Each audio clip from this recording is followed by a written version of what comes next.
happy Tuesday! Welcome back to Gracia's Kitchen, and we are having our chicken curry for our lunch.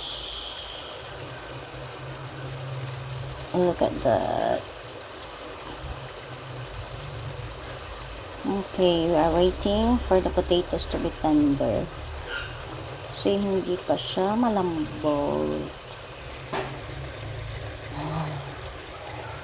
So yummy.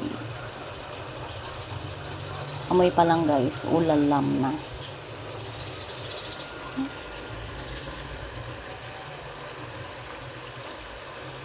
And real na kakanggata.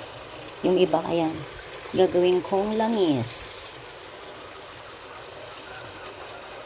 Have a happy Tuesday everyone.